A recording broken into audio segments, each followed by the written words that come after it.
Curiosity classes में आपका स्वागत है।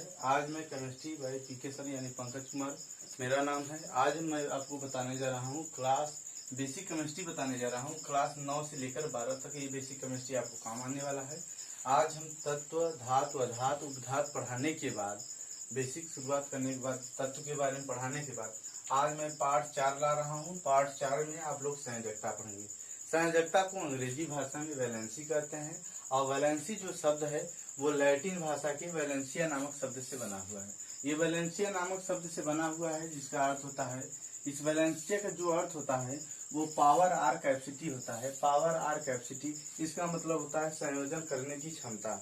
कोई भी तत्व कितना उसमें कैपेसिटी है वो क्षमता है कि वह संयोग कर पाता है। अगर हम इसकी परिभाषा की बात करें तो परिभाषा होता है किसी तत्व के बाह्य कोश में उपस्थित इलेक्ट्रॉन को संयोजी इलेक्ट्रॉन तथा संयोजी इलेक्ट्रॉन को ही संयोजकता कहते हैं। जो बाह्य कोश होता है, बाह्य कोश को ही संयोजी इलेक्ट्रॉन कहते हैं और ये जो संयोजी इलेक्ट्रॉन होता है यही उस तत्व की संयोजकता होती है। अब मैं आप लोगों को संयोजकता को निकालना यहाँ सिखा रहा हूँ। हेडिंग मेरा है इलेक्ट्रॉनिक विन्यास के द्वारा संयोजकता ज्ञात करना। मैं इलेक्ट्रॉनिक विन्यास यहाँ पर अबाउ और बोरबरी दोनों की सहायता से आपको संयोजकता ज्ञात कराना सिखाऊंगा। और एक और बात बता देता हूँ, अगर किसी तत्व के बाह्य कोश में 1, 2 और 3 इलेक्ट्रॉन है तो उस तत्व की संयोजकता उतनी ही हो जाएगी। अगर हम बता दें कि किसी तत्व के बाह्य कोश में 1, 2, 3 इलेक्ट्रॉन है और 4 तक भी इलेक्ट्रॉन है तो उस तत्व की संयोजकता उतनी हो जाएगी। अगर बाह्य कोश में 5, 6, 7 इलेक्ट्रॉन है तो 8 होने के लिए इसको कितनी की आवश्यकता है? 3 की आवश्यकता है, यानी ये ग्रहण कर रहा है। इसको 8 होने के लिए कितने की आवश्यकता है? 2 की आवश्यकता है। इसको 8 होने के लिए कितनी की आवश्यकता है? 1 होने के। यह जो होगा धातु जो होगा ये 1, 2 और 3, 4 इलेक्ट्रॉन स्वेच्छा से त्याग देगा और जिनके बाह्य कोश में 5, 6, 7 इलेक्ट्रॉन है वो ग्रहण करेंगे 8 होने के लिए।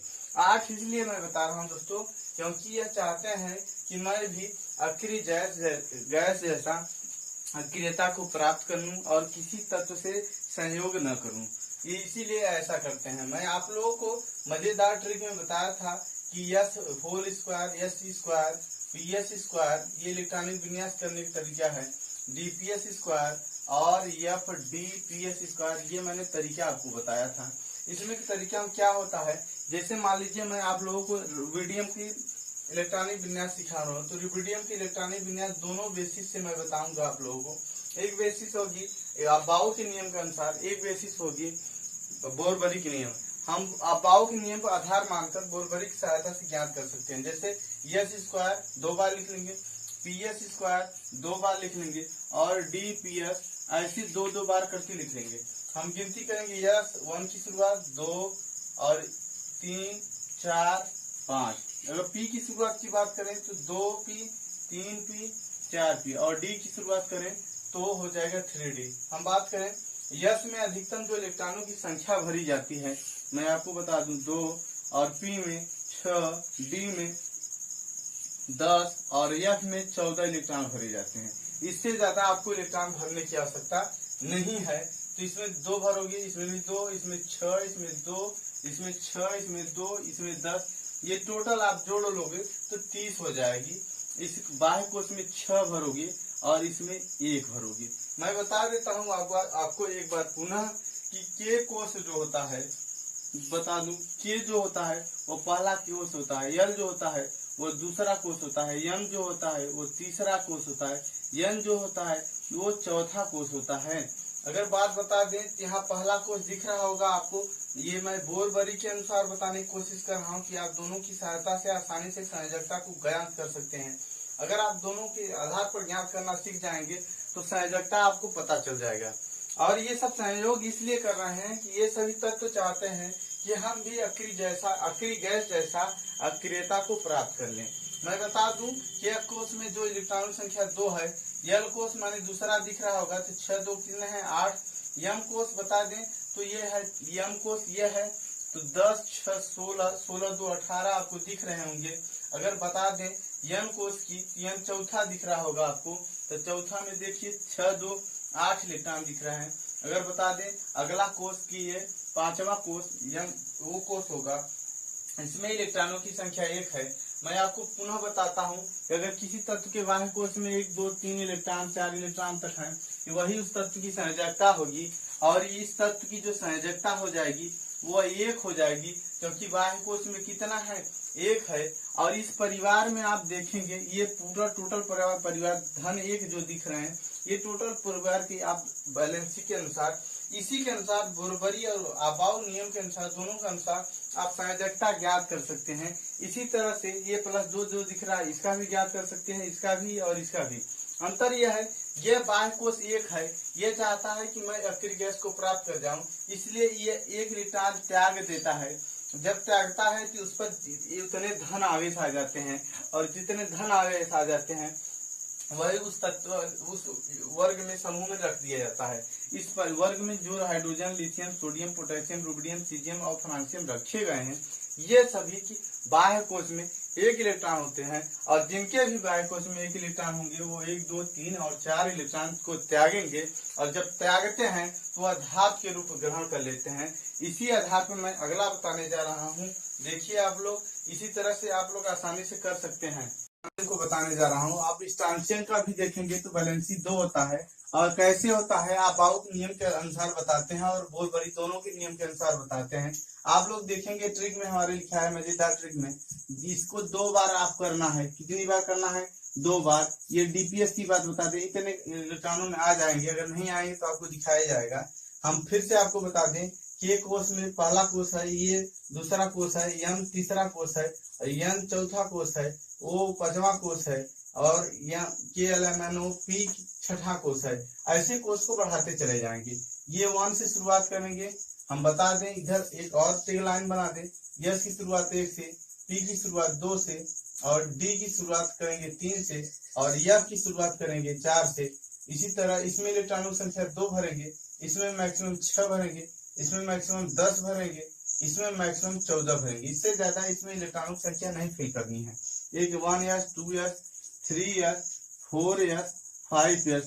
अगर हम P की बात करें, यहाँ पर लिखे हैं P दूसरा नंबर पर है, 2P 3P और 4P। D की शुरुआत जो करते हैं आप लोग देख लीजिए, यहाँ पर कितने से करते हैं? 3D 3 से। स्ट्रांसियम का हमें बैलेंसी निकालना है। मैं बता देता हूं, अगर इसमें एक वर्ग मैं निकाल लेता हूं तो आप इसी के अनुसार सभी वर्गों को ज्ञात करके हमें कमेंट कीजिए कि कौन सा ऐसा वर्ग है जिनमें आप इलेक्ट्रॉनिक विन्यास के आधार पर संयोजकता को नहीं बता सकते। संयोजकता को ज्ञात करना बेहद ही सरल है। आप दोस्तों ध्यान से देखिए इस वीडियो को, पता चल जाएगा कि आपको संयोजकता किस आधार पर ज्ञात करनी है।